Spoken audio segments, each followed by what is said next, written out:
Hi Marupsa, good morning. Eigi Neri. Ngasi Fajaraba vlog ama semjarakke aikoi hojik Imphal dagi ai khunda chatkadauri Aimol chingnu hutta ado hojik mathang oina yengminasi ai bu lawba lakpa aigi si isen nupa ako kawi si lai aduga aikoi gi isen nupa gi macha si monailen kawi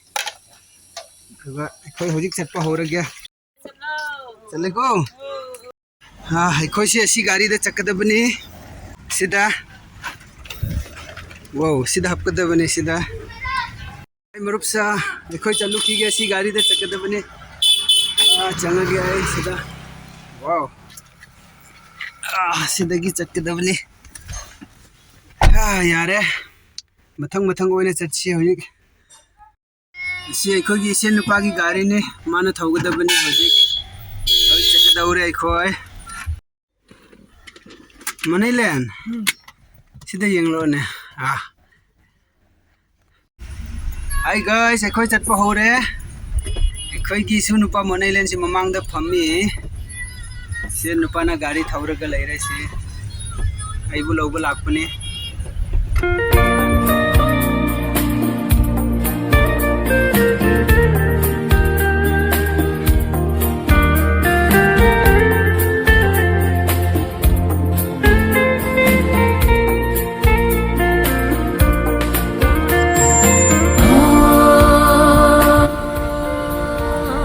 yengu mayam isu nupa monailen si tumgre sida hiplaga leire si masi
Koiwi sunupa monailen si fajana tummi hojik si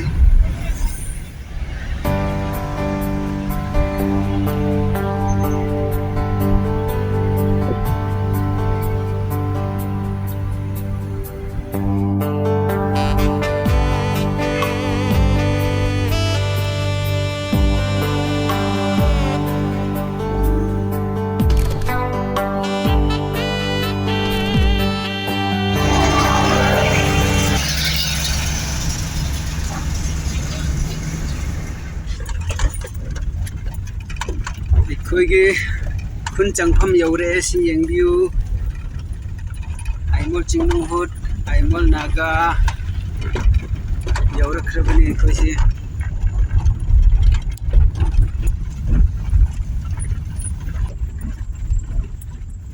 sidagi changgadabani koisi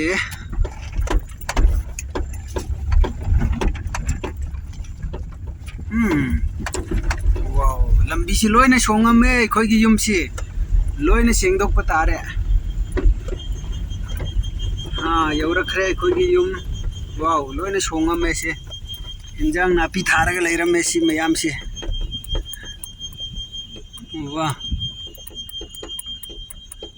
khoi gi yum yaura se hi guys khoi gi yum yaura khre yaure si khoi hojik pot lauthok khige khoi ima leirame se imana lafoi charame se lafoi chaba ngamdre haye se chauman bagi ai charoi hi guys ngasi gi vlog si phawo loisin jarage mathang dam unarasi hayengdi sida chingda leiba loina songkhraba aigi yum si loina sengdok patare yum si yengu si